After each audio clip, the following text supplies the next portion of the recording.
Now, lots to discuss with our next guest, both on and off the field. The Derby County specialist first-team coach and former Sky Sports pundit, Liam Rosenior. Liam, great to see you again. How are you? Yeah, very good. Nice to see you guys in a difficult time. It's been a while since I've been on. It's the first time I've been on this platform. So yeah, it's good to see you. Everything's a bit strange at the moment. But let's talk off the field, shall we, about the Black Lives Matter campaign first.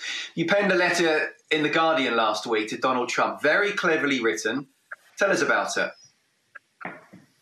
Yeah, I wrote a column for The Guardian 2 years ago now, and it was something I was doing on a weekly basis.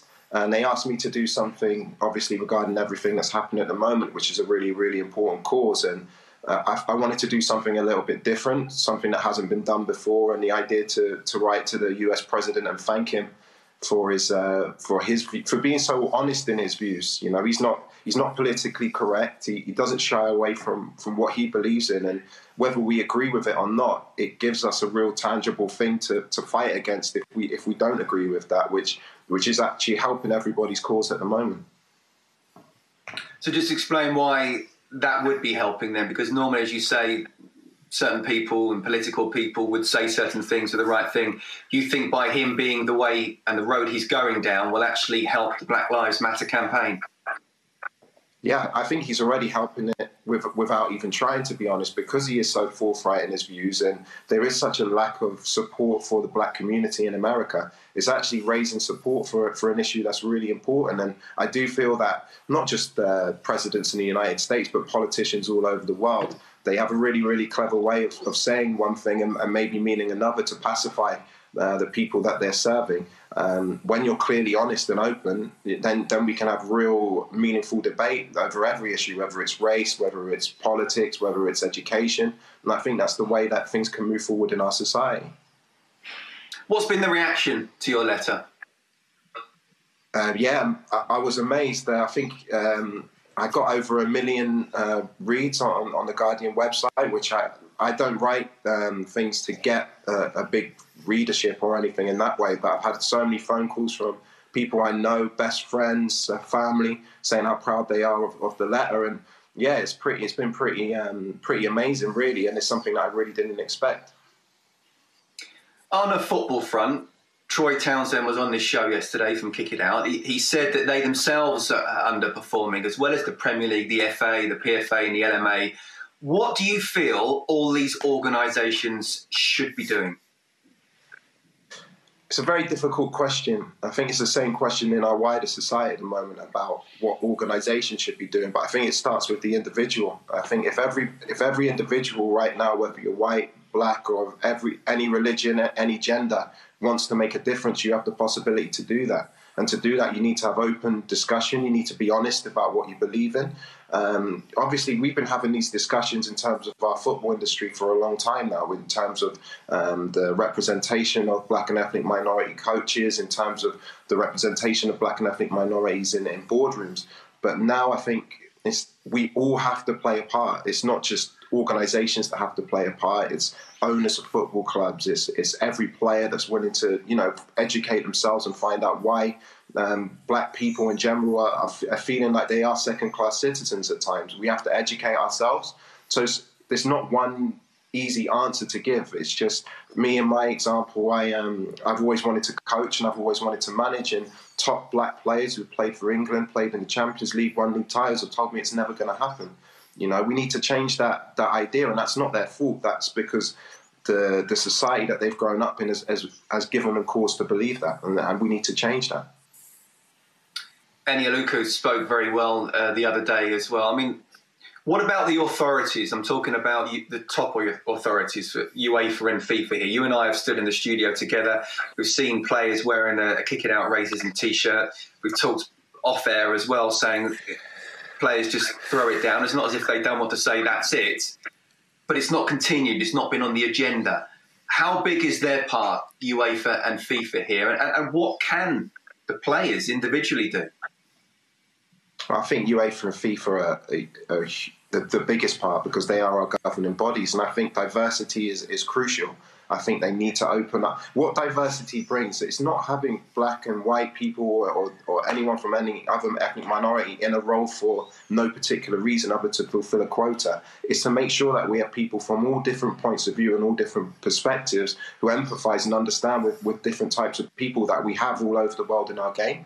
So having diversity in authority, having diversity on boardrooms allows us to make more considered and rational decisions and actually move the game forward. So it's including everybody in the conversation.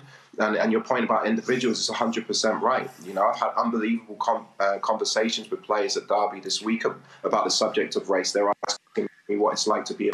These are the types of conversations that are absolutely fantastic for our society. And hopefully we can be more open and not so fearful of saying the wrong thing. Because there's no such thing as a stupid question in my eyes. Hi Liam, it's Jamie Redknapp. Good to see you, mate. I just want to talk to you about, you mentioned UEFA and FIFA, and I obviously we've had a lot of thinking time, everybody right now. And I think back to a game, was it last year, Montenegro, when young players go to represent their country and then get racially abused. We decide obviously to stay on the pitch because we feel by doing that, if we don't, racists will win. I've almost got to the point where that can't happen now. I think if it happens again or it carries on, I think players now have to take the responsibility and just walk off the pitch to stop people going and thinking that it's okay that they can go and racially abuse people and whatever, you know, beliefs that they have. Yeah. Right now, it's enough. And I think that certainly football has to take a stance because it's happened for too long. And the young men that it happens to, thankfully, there's really strong characters. They feel that he can stay on the pitch. But I feel so uncomfortable about it now. And I reckon next time it happens, you will see a different situation where players go, enough, and they just walk off. No, you make a really good point, Jamie, especially on your point about racial abuse on the pitch. I'm an old man now in football in terms of retired, and I was playing for England under 21s, you know, maybe 15 years ago now, and against Serbia, and the same thing happened then. So that in terms of that, there's no real change.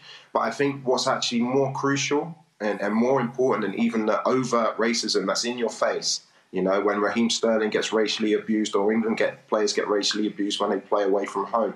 There's a deeper lying root of racism, and that's what the foundation of the Black Lives Matter movement is, and it's unconscious bias and it's covert racism. It's people not being able to affect society and having a glass ceiling because they're perceived to be a certain way. You know, and a perfect example of that is what we've just spoken about, of having more diversity in boardrooms, more diversity on our coaching staffs. Because when you're in positions of authority and power, you can change things for good. And at the moment, it's a very singular. You know, if you go into a boardroom, you're going to see the same people in there. You know, same types of people. And there's nothing wrong with the types of people that are in rooms. But when you have similar shared experiences, then you're not going to have that perception from maybe other people that could help you in your decision making.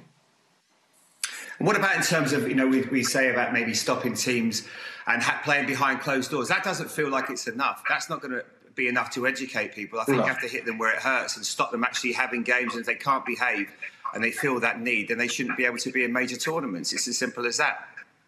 Yeah, 100%. I think you hit the nail on the head there, Jamie. I think punishment is one cause that you need to use, and use another word there, education. I think education is vital because in order for us to eradicate racism, we need to teach our next generations and our children that it's not acceptable. And to do that, to educate, you need to bring people together. You know, you need to because when you do bring people together from different countries or different religions or different races, you realise actually we're all quite similar. We all have the same values. We all want the same things. So we need to make sure that the next generation are educated. And there's fantastic organisations doing that in our schools at the moment. Show Racism the Red Card and Kick It Out have really tried to educate children in schools. And I think that's the way that you eradicate this long term. Liam, you spoke about the Derby players are coming up to you and conversing with you. What are they saying? What are they asking you? What are you saying to them? They're asking me. It's been great because a lot of white players are asking me, "What are your thoughts on it? Why is there such anger?" And it's a great question because if you are white and if you do a 9-to-5 job and you work and you provide for your children, you don't really have time to educate yourselves on things that, in your point of view, don't concern you. So I I don't get frustrated or angry when people don't understand where this anger comes from, or this reason to protest at the moment. Because to do that, you need to have these conversations. So players are asking me in terms of what should we say, what should we do? And my answer to them always is say what you think. Don't be afraid. I think for too long, racism has been a taboo subject in our society. And in order to break down those barriers, we need people to be able to feel safe, to be able to say what they think and be challenged in a respectful way for us to move forward. Okay, well, let's talk on the pitch now, shall we? How's training going at Derby? Was it strange coming back? It was strange. We were working to all the protocols that coronavirus has caused us to prepare for. And, we've been working on 4 players to a pitch, moving up to 8 players to a pitch. Thankfully, now we're into 11v11. And it's been funny because the players are so raring to go. We've had to calm them down a little bit, and jumping into tackles and their enthusiasm and energy to play at the moment is absolutely fantastic. I think they've realised, and a lot of them have said to me, they've taken football for granted for so long. So to miss out on 2 or 3 months of football for something that's so important, really it brings back home how lucky they are to be footballers, and they've been fantastic since they've been back in.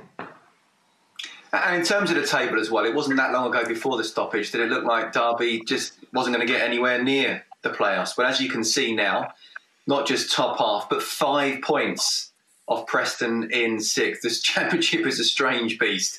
What's been said to the lads about getting there? We just want to win the next game, because if you win the next game, you've probably got the opportunity to be within 3 points, the way that the points totals are adding up. And Scott, I enjoyed working with you all of last season on the championship. It's an amazing league because any team beats any team on any week. And we know if we're consistent over the next 9 games, we've got a fantastic chance of getting into the playoffs. And the players have done great. We've had a lot of setbacks. The players missed out on the player final against Aston Villa last year.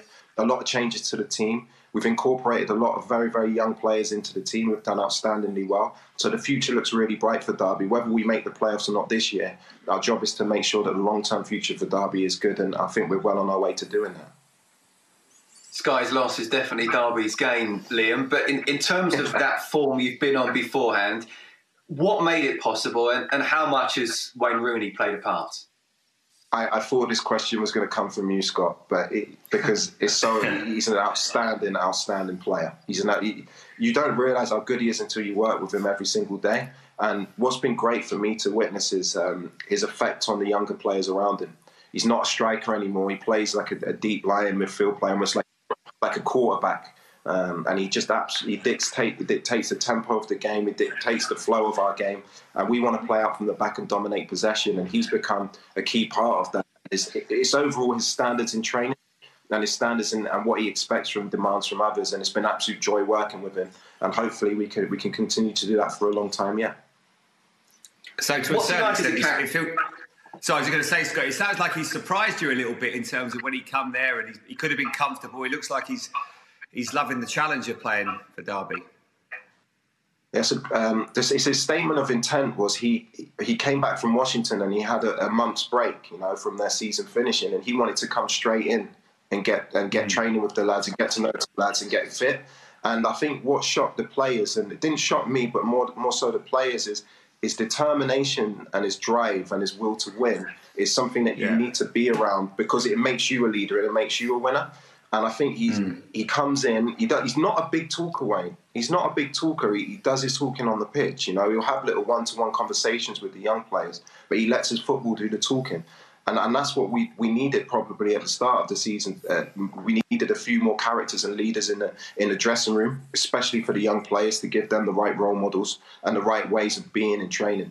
Training is vital now. You need to have that winning ethic every single day. You need to have competition in training, and Wayne brings that in abundance, and it's lifted everybody in the squad. It would be incredible to see Derby and Wayne Rooney in the playoffs. What would it mean for Derby to get there again? Just failed last season, of course, but with different management, many different players as well. And it's been some season, hasn't it? It's been an incredible season. For me, in my first role at first team coaching, the amount of experience that I have from COVID-19, from obviously really difficult things happening off the pitch. What I would say is that we lost Tomori, Wilson, and Mason Mount from our team last year. So we had to try and replace those three. And what we've done is we've replaced those three with young players. We've tried to bring in the young players who've been outstanding for the academy at this football club. And we're actually only 5 points away from the total that Derby were at last season. So amongst all of the pain, and there's been a lot of pain, especially at the start of the season, we really feel now that we're on the right track. You know, the players understand the way we want to play. We want to play a possession-based game of football. We want to entertain the fans. And I think over the last 2 or 3 months, we've certainly done that. Liam, great to talk to you. Great to see you again. Good luck for the rest of the season, and I look forward to covering your games as well. Nice to see you guys. Take care. See you, Liam. Cheers, Liam. Yeah.